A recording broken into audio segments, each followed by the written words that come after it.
Today I want to share with you the topic of whispers in the mind, a very sensitive topic, and in Arabic it's called al-waswasa, which means what your mind whispers to you and the questions and thoughts.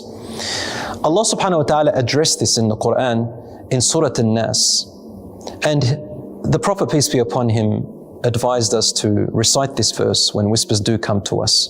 Allah says, قُلْ أَعُوذُ بِرَبِّ النَّاسِ مَلِكِ النَّاسِ إِلَهِ النَّاسِ مِنْ شَرِّ الْوَسْوَاسِ الْخَنَّاسِ الَّذِي يُوَسْوِسُ فِي صُدُورِ النَّاسِ مِنَ الْجِنَّةِ وَالنَّاسِ.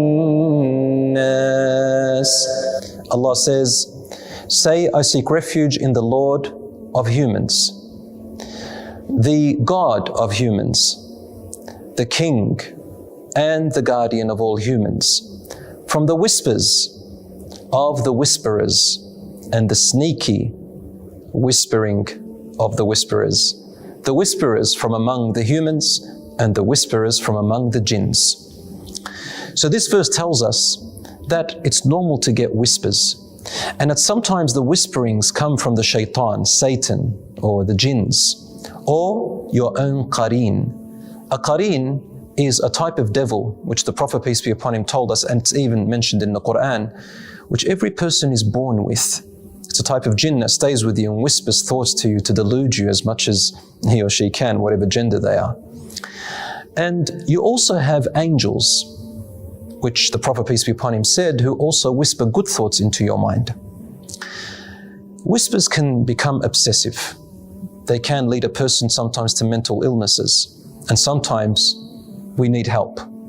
The Prophet, peace be upon him, said that there will come a time where people will begin to question too much about things which lead to senseless questions which benefits them nothing, and questions which go around in circles.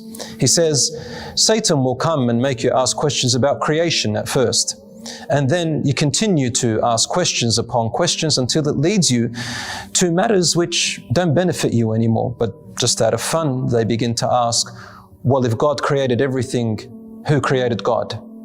You see, the problem with that question is that when you say the Creator created everything, then the question is wrong to say, well, who created the Creator? It's like saying a triangle is a triangle. Can a triangle be a square? Obviously, it's an absurd question. But this is how whispers develop. And so you go around in circles. A group of companions came to the Prophet, peace be upon him, and the hadith is in Sahih Muslim. They said to him, O Messenger of Allah, we get whispers in our minds which our hearts hate tremendously, and we'd rather you throw us in the fire than tell you what they are. The Prophet, peace be upon him, became happy and said to them, is this really what you feel? Alhamdulillah, who has returned the ability of the Shaytan to mere whispers. And then he said, ذَاكَ صَرِيحُ الْإِيمَانِ. That is a sign of your true faith and belief. How? When they came to him concerned about those whispers, and that those whispers are frowned upon by them and they don't believe in them and they don't want them to stay there, it showed that their faith in their heart rejected it. So the Prophet, peace be upon him, is telling us that when whispers come to your mind, it doesn't mean that that's who you are. It doesn't mean that that's what you believe. That it even happened to the companions. Now we've dealt with the companions, we've dealt with the Shaytan and the jinns and the qareen, but the verse of the Quran also talks about people who cause doubt in your mind and whisper from the humans. They're a little bit harder to deal with. The humans who come and whisper to you may cause doubts. You may say, A'udhu billahi minash shaitanir rajim. I seek refuge in God from Satan the outcast. But the human will stay there.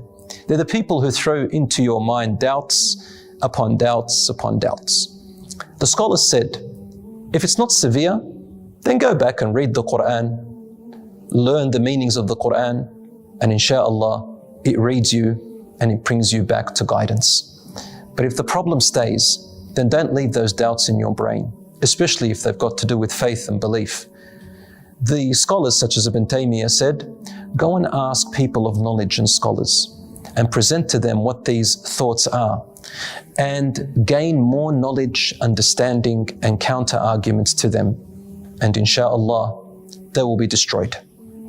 Brothers and sisters, some people do develop into some kind of mental illness which becomes a problem, and you may need to seek someone beyond a scholar or a sheikh. So please also try out a professional therapist, and I do advise to go to a Muslim therapist who knows their religion a little bit better, because they can give you two anecdotes, the one from Islam and spirituality, and the other one from their professionalism and their knowledge. I ask Allah subhanahu wa ta'ala to keep us protected from whispers and to keep us guided and safeguard us all. Ameen. Wassalamu alaikum wa rahmatullahi wa barakatuh.